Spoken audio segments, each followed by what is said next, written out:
One thing that I feel God has been speaking to me a lot about recently is wisdom. And if I'm completely honest, at certain points in my life, I felt like I've got along just fine, doing things in my own strength, and not, if I'm honest, not acknowledging my need for God. And maybe it's just the season of life that I'm in at the moment, but I feel like I'm in a totally different season where it's like, I really need wisdom. I really need God's, not his advice, his direction, his guidance, and I really, really need that. So I've been reading about the story of King Solomon, who was, as per the Bible, he was the wisest guy that ever lived. And he was given the chance to ask for anything he wanted, and he chose to ask for wisdom. He fell out of his depth. And one of his really famous verses, the whole of Proverbs, is largely written by him, just these small little snippets of just brilliant pieces of wisdom. And one of those is just this short verse, "Without vision, the people perish." And I want to kind of paraphrase that so that kind of makes sense for us. Without purpose, people perish. And probably all of us are familiar with, year 7 where you have to take every subject. You don't get to choose and kind of hone in for GCSEs and stuff. And so you end up doing everything. You do PE, PSHE, or whatever that's called now. They just keep adding letters, don't they? Maths, music, all the language, everything like that. And there's always one lesson, isn't there, that we just think, it's different for all of us. We think, oh my goodness, why am I here? There's no reason, I never want to do this when I'm older, And that kind of thing, every time we sit in that lesson each week, a little part of us dies, doesn't it?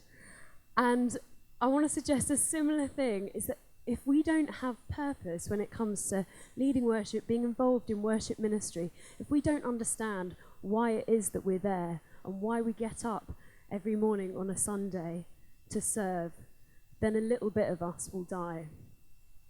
And eventually we'll end up disillusioned and perhaps even burnt out as well from serving without purpose.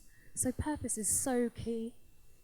On the other hand, when we really do understand exactly why it is that we do what we do, why our role is so important, whether that's a musician, maybe you're serving on the technical team, when we really understand that our role is important to God as well as to our congregations, then I believe there's just no limit to where we can go as worship teams. And the hope is that, are there any techies here actually? Or is everyone a musician? Any techies? Anyone that does sound? No? Anyone that does the words? Oh, okay. So fair enough. We're all musicians. I can mention a few things anyway, because those kind of people, obviously, you're going to be in touch with, aren't you, if you're serving on a team? But yeah, the hope is that if we grasp our purpose as musicians and worship leaders, then we won't leave on a Sunday feeling like frustrated creatives who didn't get to play a solo that week. We won't leave feeling that, because we'll understand that actually our purpose is deeper than showcasing our talent. The purpose is to glorify God alone.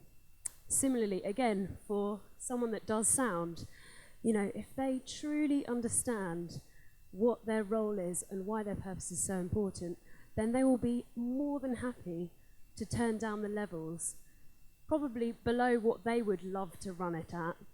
Perhaps perhaps they've mixed gigs the night before, and then they come to church and they have to pull things back. And they'll have no problem doing that if they understand their role, because they know that worship involves all ages, people from all different backgrounds, and it's an inclusive thing. We don't want any spectators. We want everyone to be able to join in without being blasted with sound.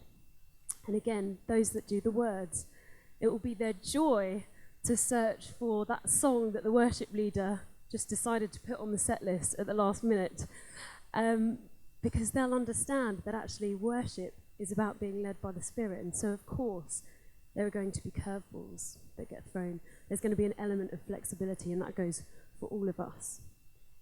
So that's the hope. So one purpose to start with of worship is that worship is for God alone. So we're starting with the big picture, and then we're going to kind of get down to the nitty-gritty and how that informs our role practically in a worship team. So worship is for God alone. I don't know about you, but there seems to be some kind of vibe about New Year's Eve that brings out the flakiness in everybody, isn't there? So everyone kind of like, Christmas is done. You've heard about a few parties that are going on the 31st, and you kind of collect all your options, but you don't commit to any of them. No one says yes or RSVPs to anything. They just think, oh yeah, okay, we're still working out, I'm not sure if I'm going to be here or there or wherever. And then, I know I've done this in the past. Then I've kind of just surveyed my options, gone with which one looks like the most fun, maybe even tried to go from one to the other, one party to the other, and then done it that way. Just whatever suits me, what feels like the best option is for me, what I'm going to find the most fun. And this kind of thing backfired a few years ago. Has anyone else had a birthday party that just turned into an absolute nightmare? Okay, 2 of us. Woo! There seems to be, from some of my friends that I've just to, it seems to be just like one birthday that sticks out as just everything went completely wrong. And I remember I was at uni and I decided to have a fancy dress party in the spirit of never growing up. And so the theme was, I was studying maths, so I was like, okay, let's have a geek party. We'll all dress up as geeks, whatever that means. And we drew up like these massive posters of formulas and put them all around my house and stuff. Bought loads, and bought a great spread of food, and out of my student budget, put it all on the tables. Invited loads of friends, and it was kind of similar. Like half the people said, yeah, I'm coming, and half the people clicked maybe. And 7:30 came, 8 o'clock came, 8:30 came, and it was literally my housemates, which is 4 of us, including me, and then my 2 friends from home who had come up to visit, and Andy. And we were all dressed like absolute idiots. I think I was wearing like an orange trouser suit that was sparkly, and massive glass. Like, this wasn't geek chic, this was just weird. We looked completely odd. Andy was wearing these like really high-waisted things and these buck teeth, little gum shield things with fake teeth on them. He looked great. And 8:30 came and went, 9 o'clock came and went, and then the doorbell arrived, and I was like, hallelujah! Because no one wants to call their friends on their own birthday and say, hey, just wondering, where are you? The doorbell went, and one friend was there, and bless, I was so happy to see him. I was like, come in. And he was dressed appropriately geekish. And that was pretty much it. Then halfway through, one of my housemates had a freak out about her boyfriend, and so half the people in the room went upstairs, which left about 3 of us downstairs. It was terrible. I felt absolutely gutted. And if anything, that taught me, actually, I don't want to be that person that's flaky, that collects their options and then at the last minute just decides whatever they feel like. There's a verse in the Bible that just puts this perfectly. Jesus says in Matthew 5:37, words to the effect of, let your yes be yes and your no be no. Basically, let your words match your actions and your actions match your words. God is a keeper of his word, isn't he? And so it's only right that we should do the same, that our word holds weight, that we are known as people who really say what they mean and mean what they say. So whether that's committing to Sundays, and whether that's rehearsals midweek, whether that's coming to team gatherings, when we say yes, let's really mean yes. Let's be those people that are just all in. And unlike my birthday party, you're not doing this for me, to make me happy or make me feel more secure. You're not doing this for your worship pastor even. And you're not even doing it for that person that pulled out last minute, who you said, yes, okay, I'll do a favour for you and fill in. You're not even doing it for them. If we've said yes to playing on a Sunday, to rehearsing, to whatever it is, to serving him, then we're saying yes for God alone. And it's just so great to keep that in mind all the time, that this is for him. We're not doing anybody a favour. This is purely because we love Jesus, and that's why we worship. So if you've said yes, you're doing it for him. Ephesians 6, verse 7 to 8 says, serve wholeheartedly, as if you were serving God, not people. So that's worship is for God alone. Secondly, worship, or music, if you kind of want to put it that way, is a gift. Worship is a gift. So all the talents that are here in this room, they are a gift from God.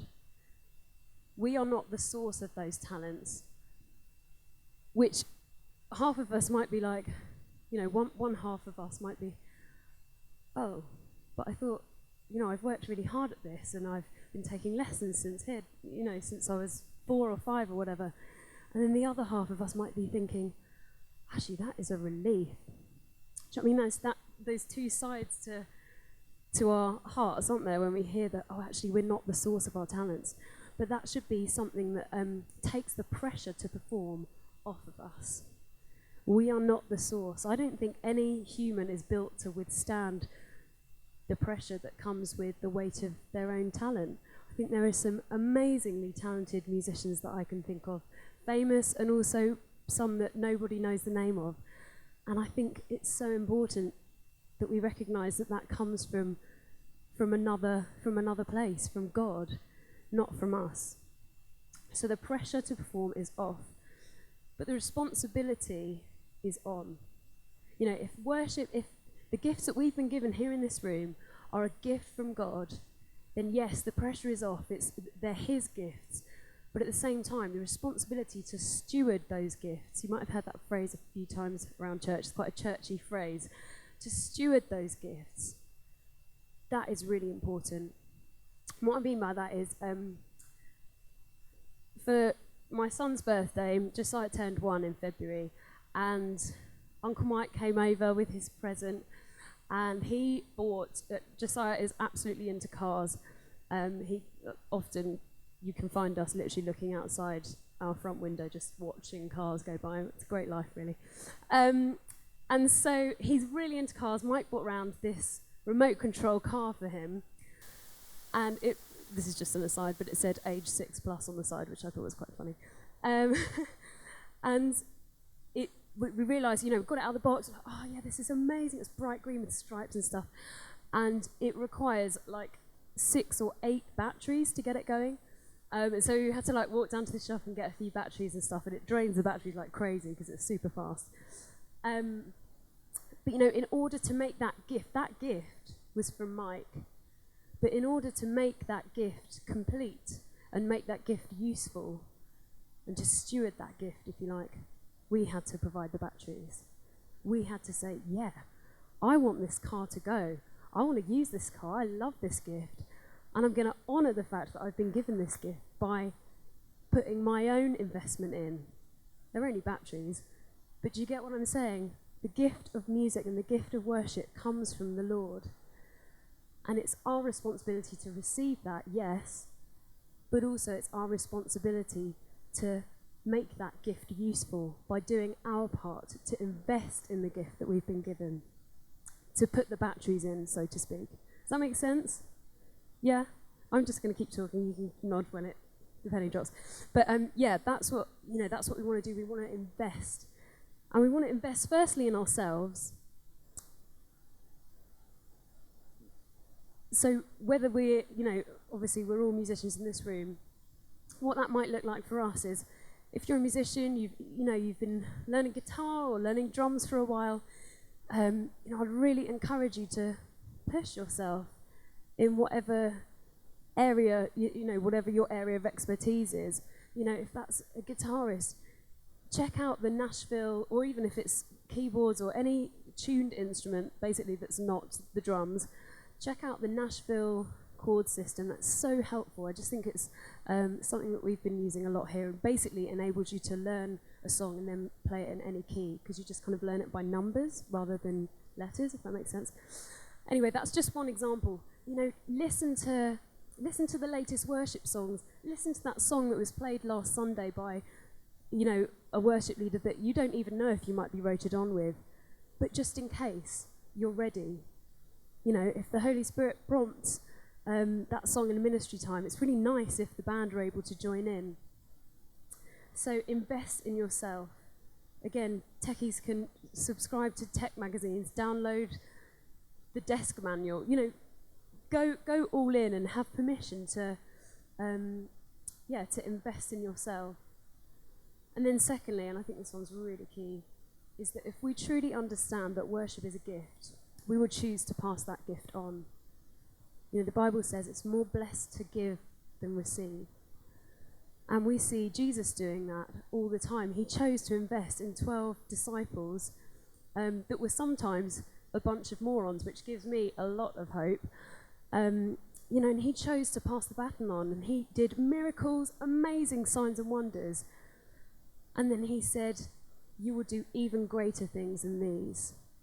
Even greater things than things that Jesus did on earth. He said, you guys are going to do it. I mean, what says investing in others better than that? What says passing the baton on better than that? So I'd encourage you, if we really want to grasp this worship as a gift, always have somebody that you're learning from, but always have somebody that you are investing in. And some of you might think, oh my gosh, I'm like 12 years old, I'm just starting in this whole thing. Each of you here has something to give. Each of you has something to give, whether that's an encouragement, whether that's even just giving somebody the time of day that is interested in the instrument that you play. Or it might be nothing to do with music. It might just be someone that you really feel is, has got a real heart for worship. Invest in them. Be pouring into them what worship is about. We've got a duty to raise others up to be better than ourselves, without being afraid of losing our status as the best drummer in church. You know, there's no prizes for that in the kingdom of God. There's no prizes for maintaining a status like that.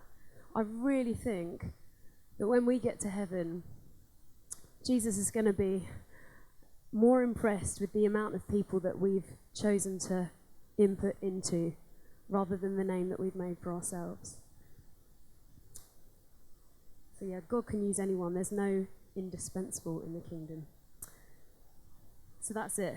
Worship is for God alone, and worship is a gift.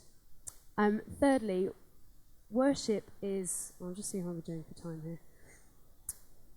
Worship is a lifestyle. I'm sure we've probably heard that a lot. But when it comes to what we do on a Sunday, the ministries that we're involved in, the way that we serve, you know, it's so much bigger than just an extracurricular activity. You know, one of the things that we can put on our UCAS form or our CV or whatever. You know, worship is the activity of heaven. That's what we're going to be doing 24/7. So let's be people that go all in. Let's be people that choose to belong, not just to our worship teams, but to our churches. You know, I always encourage our team to really to set up camp, if that makes sense. So me and Andy, when we first got married, we lived on an estate not far from here called the Meriden, and we were just renting this place. It was really nice. It had a garden and stuff, but I knew that it was temporary. I knew that, you know, we couldn't knock things into the walls. We couldn't really put up tons of pictures or strip wallpaper or anything like that because we didn't own it. But then a year and a half later, we bought our own place, and I just went DIY crazy. And that's just at the time that Pinterest came out as well, which is a godsend in itself. Anyway, I just went DIY crazy, and, you know, I owned that place, even though technically I only own about a few bricks of it, or the toilet, or something very interesting like that. But, you know, your attitude is totally different when you realise that, oh wow, this is something that I really own and I belong to. So whether you know that you're going off to uni in a couple of years, or maybe your family are thinking of moving house, I just encourage you to just put roots down anyway, to just say, look, this is something that I'm called to, and this congregation, this church is the place that I'm called to do that for this season. And so I'm going to go all in. I'm not going to treat it like just this extra thing that I do on a Friday night or on a Sunday morning. You know, this is something that I live for. So worship is a lifestyle. And so maybe that, I don't know, what does that look like? Maybe that is, you know, that we're living, eating, breathing. We've always got worship music on when we have a spare moment, or on our journey to school, or even a friend of mine used to just get home from school, have about this when she was in her A-level years, have about 3 hours of work to do, and just be like, oh my gosh, how am I going to get this done? She'd literally spend the first 20 minutes just worshipping, and she'd get it done in an hour. I'm not going to say, oh, that would definitely happen for you, but I just love that she came home first. She gave time to God, even though it seemed like, you know, every minute up until bedtime or dinner time was planned out. And she thought, I'm going to focus on what's important. I'm going to give this burden to God. I'm going to clear my head, get my heart right, and then I'm going to get down to my work. And I just love that. So what does it mean to look like, what does it look like to own it and to set down roots? Maybe that is just be that person that pesters your worship pastor and says, have you heard this song? It's great. Have you checked out this band or this CD or whatever? Be that person. Don't be offended if it doesn't get used. You know, if they don't say, oh yes, we'll do all of those songs in that order on Sunday. Thanks very much. But just, you know, choose to be that person that is living, eating, breathing worship. There's a couple in our church who left a couple of years ago to move back to South Africa. And I always remember chatting to them about the worship team. I knew that both of them were really musical. And I thought, wow, it'd be amazing to have you guys on the team. I could see that they were just real worshippers at heart. I remember sitting down and meeting with them for a drink one Sunday night. And they said, look, just tell us what it looks like, commitment-wise. Tell us what it looks like, because we want to know what we're getting ourselves in for, because we really see this as a couple thing. Like, we will do this together. And if we're in, we want to go all in. So tell us what it looks like, and then we can go whole hog. And I just love that they took it so seriously. And they, rather than that flaky New Year's Eve attitude that I used to have, you know, it's more like, tell us what this looks like so that we can jump on board, so that we can have this as part of our lifestyle, so that this is the thing that we do as a couple.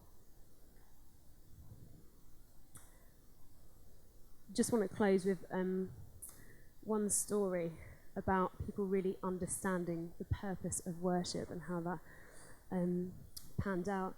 I was leading worship a few months ago now, and I'd emailed the band like a week before with this new song that I really wanted to practice. We wanted to introduce at the church. And so I emailed them all, got the YouTube clip, chords, everything. And everyone was really excited to try it out. So we got there early on Sunday, ran through it, and it was sounding really great. And we thought, oh, I just love this. You know, there's something about a fresh worship song, isn't there, that you just think, can't wait to see if this catches on with the church. And so it was all sounding great. Prayed beforehand, before the service, and the service kicked off. And I remember getting down, done the first couple of songs, and then I saw this new song on the set list. And God had really started to move, actually, in quite a specific way. He was just really moving in an intimate way. And this song just didn't seem to match that at all. Those of you that lead worship, maybe you've had that before, where you get down to that, I don't know, however many songs down in the set list, and you think, I feel like God's just taking a different turn. And I had that, and there was a real wrestle inside, if I'm honest, because I thought, well, we kind of spent over half the rehearsal practicing this song, and now we're just going to not do it? You know, can we do that? But at the same time, I was like, no, I really feel like God's doing something else. And so we went in a totally different direction. We chose to shelve the song, And afterwards, I almost felt this need to apologise to the band, say, oh guys, I'm so sorry, I feel like, so sorry if that felt like a waste of time. And I was like, hang on a second, what am I saying here? And the drummer said, at the end, he was like, Beth, are you kidding? What God was doing was amazing. Why would we ever, there will come a time when we can do that song. There'll be plenty of occasions where we can do that song.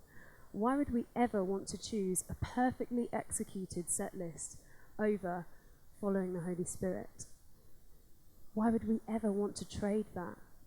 If God is doing something, let's go there. Screw the new song. And I just thought, that's it. He gets it. He gets the purpose for worship. And as a result, he's one of the best musicians that we have on our team. He understands why he does what he does when he gets up early on a Sunday morning and packs all of his drums into his car. And as a result, he dedicates himself to worship. He doesn't get stressed or thrown or annoyed when we don't end up doing exactly what's on the set list. He doesn't try and play the loudest so that everyone can think, wow, what an amazing drummer. The purpose of worship is so in him that it dictates everything that he does. And as a result, he's one of the most valuable servants that we have. So I just want to encourage you, it's always bigger picture first. Always focus on what worship is about. Let that inform your decisions as to how you practice, how you do this, whether you choose that new song. Always be putting it through the grid of what is our purpose in this? What is the purpose of worship? So hopefully that's been helpful.